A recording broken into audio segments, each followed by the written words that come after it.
So hello दोस्तों, welcome back. दोस्तों आज हम एक कंपनी का शेयर डिस्कस करने वाले हैं।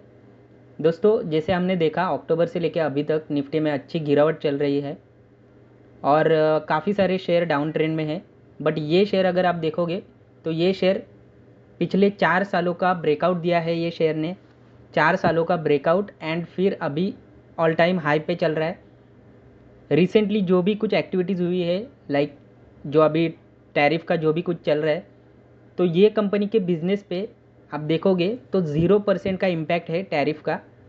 All type of tariff, reciprocal tariff हो गया या फिर पिछले टाइम पे जो भी टैरिफ लगाए थे, तो ये कंपनी के बिजनेस के ऊपर टैरिफ का बिल्कुल भी 0% का इम्पैक्ट है। और कंपनी के बिजनेस के लिए अभी जो कुछ बन रहा है, जो कुछ मतलब इंडियन इकोनॉमी में जो कुछ भी रिसेंटली जो भी न्यूज़ आए हैं, तो ये सब पॉजिटिव इन्वायरमेंट क्रिएट किया हुआ है ये कंपनी के बिज़नेस के लिए। मतलब क्या है दोस्तों कि आने वाले टाइम में मतलब अभी से आप पकड़ के चलो कि ये कंपनी के बिज़नेस को काफ़ी ज़्यादा फ़ायदा मिलने वाला है। तो ये कौन सा शेयर है, डिटेल में इसके जानकारी लेने वाले हैं दोस्तों। और दोस्तों डिटेल में हम लोग ये देखने वाले हैं कि ये 4 साल के ब्रेकआउट के बाद ये कंपनी क्यों एक सेफेस्ट इन्वेस्टमेंट अपॉर्चुनिटी प्रोवाइड कर रही है, क्यों ये शेयर में अपने को अप ट्रेंड दिखाई दे सकता है। तो इसके पीछे दोस्तों कुछ रीज़न्स है, मैं रीज़न्स आपको बताने वाला हूँ। तो देखो दोस्तों, कंपनी का सिर्फ नाम देख के या फिर चार्ट पैटर्न देख के आप वीडियो को स्किप या फिर वीडियो को एंड मत कर देना, क्योंकि जो मैं आपको रीज़न बताने वाला हूँ वो सबसे ज़्यादा इम्पॉर्टेंट है। तो ठीक है दोस्तों, आई होप कि आप वीडियो को पूरा देखेंगे। अगर आपको वीडियो वैल्यूएबल लगता है तो प्लीज़ वीडियो को लाइक करिए, आपकी जो भी कुछ राय रहेगी तो वो कमेंट करिए, एंड अगर आपको वीडियो अच्छा लगता है तो प्लीज़ चैनल को सब्सक्राइब करिए। दोस्तों मैं डायरेक्टली नाम बता देता हूँ, शेयर का नाम है बजाज फाइनेंस। देखो दोस्तों, क्या होता है ना, अक्सर ये शेयर को रिटेल लोग स्पेशली इग्नोर कर देते हैं, जिसका रीज़न यही है दोस्तों क्योंकि इसकी वैल्यू काफ़ी ज़्यादा है। एक शेयर आपको 8,700 मतलब ऑलमोस्ट 9,000 के आसपास मिलता है। तो इसलिए काफ़ी जो छोटे निवेशक रहते, जो छोटे रिटेल इन्वेस्टर रहते, तो ये शेयर को वो इग्नोर कर देते। और दूसरी बात ये है कि ये शेयर क्योंकि लार्ज कैप होता है, तो अक्सर देखा जाता है कि लार्ज कैप हमें इतना ज़्यादा फास्ट रिटर्न नहीं मिला कर मतलब फास्ट रिटर्न नहीं देता, इसलिए लोग इसको लार्ज कैप को स्पेशली इग्नोर कर देते हैं। ठीक है, बट देखो दोस्तों, ये शेयर में इन्वेस्टमेंट करने के लिए, ये शेयर के बिजनेस के लिए काफ़ी अच्छे सिचुएशन बन रहे। तो वो क्या रीज़न है, मैं सब कुछ आपके साथ डिटेल में जानकारी आपको देने वाला हूँ। बट पहले हम कंपनी के शेयर प्राइस देखते हैं। ठीक है, पहले तो दोस्तों हम चार्ट पैटर्न देखते हैं। अब मैं आपको 12 मंथ का एक कैंडल रहेगी, मतलब साल का आपको एक साल की ये कैंडल है, ये आप समझिए। तो मैं पहले तो आपको ये बताना चाहता हूँ कि क्या है ना, ये शेयर निफ्टी में ये शेयर ने सालों साल काफ़ी अच्छा वेल्थ क्रिएशन किया है। तो ये मैं आपको दिखाना चाहता हूँ। पहले तो आप ये देखिए, देखो दोस्तों 2012 से आप देखोगे तो 2012 में 123% का रिटर्न दिया था पूरे साल में, 2013 में 16%, 2014 में 120, फिर 15 में 72, 16 में 40%, 17 में 108%, 18 में 50%, 19 में 60, फिर 20 में 25, 21 में 31 और फिर 21 से लेके आज तक ये शेयर कंसोलिडेशन जोन में चल रहा था। ठीक है, अब मैं आपको मंथली टाइम फ्रेम पे दिखाता हूँ। अब आप देखिए दोस्तों, पिछले 4 साल से मतलब 21 से लेके अभी तक पूरा कंसोलिडेशन जोन में ये चल रहा था। और अब जाके कंपनी के शेयर प्राइस ने यहाँ पे ब्रेकआउट दिया है। फेब्रुआरी में ब्रेकआउट दिया था, फिर वो रिटेस्ट करके अभी रिटेस्ट में है। ठीक है, आप डे टाइम फ्रेम पे देखोगे तो कंपनी का शेयर प्राइस ऑलमोस्ट आप बोल सकते हो कि अपने ऑल टाइम हाई पे चल रहा है। ऑल टाइम हाई से भी लगभग 5-6% या फिर एग्जैक्टली देख लेते हैं हम लोग, ऑलमोस्ट आप बोल सकते हो 6% डाउन चल रहा है।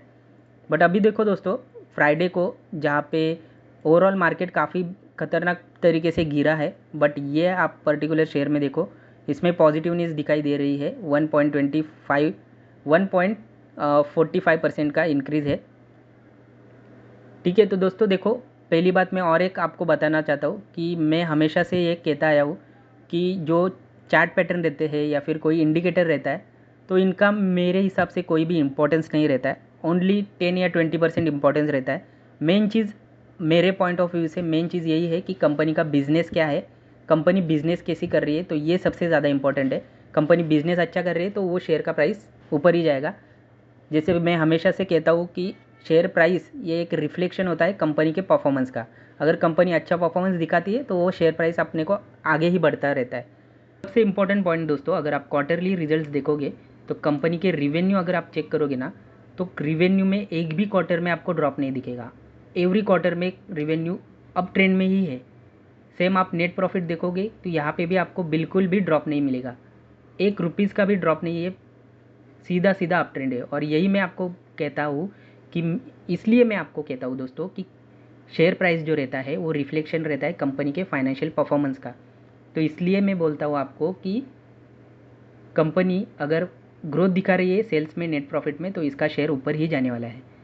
अभी एक क्वेश्चन आता है दोस्तों माइंड में कि अगर ये कंपनी इतने सालों से अच्छा परफॉर्मेंस कर रही है सेल्स में, नेट प्रॉफिट में, तो 2021 से लेकर आज तक कंपनी का शेयर जो है वो कंसोलिडेशन जोन में क्यों रहा? तो उसका भी रीज़न है दोस्तों, वो रीज़न मैं आपको अभी बताता हूँ। उसका रीज़न ये है दोस्तों, यहाँ पे आप स्क्रीनर पे जाओगे तो यहाँ पे आपको प्राइस पी रेशो देखने को मिलता है।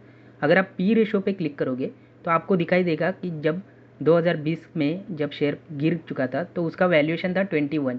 वहाँ से जो कंपनी का शेयर प्राइस भागा था तो उसका वैल्यूएशन हो गया था 100 करोड़ का, क्रॉस किया था। अब देखो दोस्तों, लार्ज कैप कंपनी के लिए 100 का पी, इसका मतलब यही हुआ कि इसका वैल्यूएशन काफ़ी ज़्यादा बढ़ चुका था। और इसी की वजह से क्योंकि इसका वैल्यूएशन ज़्यादा बढ़ चुका था, इसलिए कंपनी का शेयर प्राइस में कंसोलिडेशन जोन आ गया था। और वो कंसोलिडेशन जोन तब तक चला रहा जब तक कंपनी का वैल्यूएशन फेयर वैल्यूएशन पे नहीं आता। देखो, मीडियन पी कंपनी का है 44 और 44 के नीचे अभी पी चल रहा है 33 का। तो इसलिए मैं कह रहा हूँ कि ये अभी फेयर वैल्यूएशन पे आ चुका है। और इसीलिए 4 साल तक कंसोलिडेशन फेज़ में कंपनी क्यों थी, तो इसका रीज़न यही है कि कंपनी का वैल्यूएशन काफ़ी ज़्यादा बड़ा हो चुका था। कंपनी के बिज़नेस में बिल्कुल भी कुछ भी कमी नहीं थी। कंपनी के बिज़नेस आप देखो क्वार्टरली कंटिन्यूसली रेवेन्यू में इंक्रीज़ है, कंटिन्यूसली नेट प्रॉफिट में इंक्रीज़ है। बस कमी यही थी कि कंपनी का वैल्यूएशन काफ़ी ज़्यादा बढ़ गया था, इसलिए कंपनी 4 साल तक कंसोलिडेशन जोन में थी। और अब 4 साल के बाद कंपनी का वैल्यूएशन फेयर प्राइस पे आ चुका है, इसलिए ये ब्रेकआउट जो दिख रहा है मुझे एक अच्छी अपॉर्चुनिटी दिख रही है। और देखो दोस्तों, क्या होता है ना, अभी चार्ट पैटर्न के बारे में आपको एक बात बताना चाहूँगा। देखो दोस्तों, ये जो चार्ट पैटर्न कंसेप्ट है ना, ये काफ़ी सालों से चलती आ रही है शेयर मार्केट में। और ये सिर्फ अपने इंडियन मार्केट में ही नहीं, पूरे वर्ल्ड वाइड में चार्ट पैटर्न सालों से चलता आ रहा है। इसलिए ना एक ह्यूमन मतलब साइकोलॉजी, एक नेचर बन गया है कि जैसे ही किसी चार्ट पैटर्न से अगर ब्रेकआउट आता है ना, तो इसलिए ना एक ह्यूमन का नेचर बन गया है कि जब भी चार्ट पैटर्न से ब्रेकआउट आता है तो वहाँ पे बायर्स ज़्यादा दिखाई देते हैं, इसलिए शेयर प्राइस में एक उछाल देखने को मिलता है। बट अगर वो बिज़नेस अच्छा रहेगा तभी उछाल कंटिन्यू, मतलब जो अप ट्रेंड है वो कंटिन्यू रहता है। अदरवाइज़ वो अप ट्रेंड फिर से डाउन ट्रेंड में कब कन्वर्ट होगा आपको पता भी नहीं चलेगा। अब देखो दोस्तों, ये कंपनी के बारे में मैं आपको मतलब काफ़ी कम रिस्क वाला शेयर क्यों बता रहा हूँ, तो मैं आपको उसके पीछे रीज़न बताता हूँ। रिसेंटली दोस्तों देखा होगा आपने, कई सारे न्यूज़ आए थे इंडियन मार्केट को लेके। जैसे कि मैं आपको बताता हूँ, जो आरबीआई ने रेट कट किया, राइट। अब रेट क्यों कट किया था दोस्तों, क्योंकि रिसेंटली हमने देखा काफ़ी बिग फॉल चल रहा था निफ्टी में। तो इसलिए गवर्नमेंट ने मतलब निफ्टी में फॉल क्यों आ रहा था, क्योंकि जीडीपी का अपना ग्रोथ रेट स्लो हो गया। और ग्रोथ रेट को बूस्ट करने के लिए आरबीआई ने डिसीजन लिया कि हम लोग इंटरेस्ट रेट कम करते। अब इंटरेस्ट रेट कम क्यों करते? इंटरेस्ट रेट कम करने से कंज्यूमर स्पेंडिंग बढ़ती है, जो अल्टीमेटली जीडीपी को बढ़ाने में काफ़ी ज़्यादा इम्पोर्टेंस रखती है।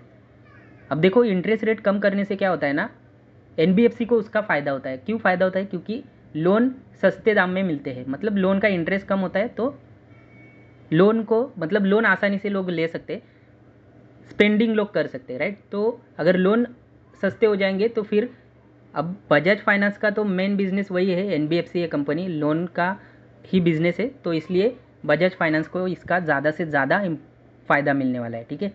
आरबीआई का इंटरेस्ट रेट कट का बजाज फाइनेंस को फर्स्ट फ़ायदा वो हो गया। सेकेंड फ़ायदा क्या है दोस्तों, जो 12 लाख तक अभी टैक्स फ्री कर दिया है गवर्नमेंट ने इनकम, तो उससे क्या होने वाला है, पब्लिक जो है कंज्यूमर स्पेंडिंग इससे भी बढ़ने वाली है।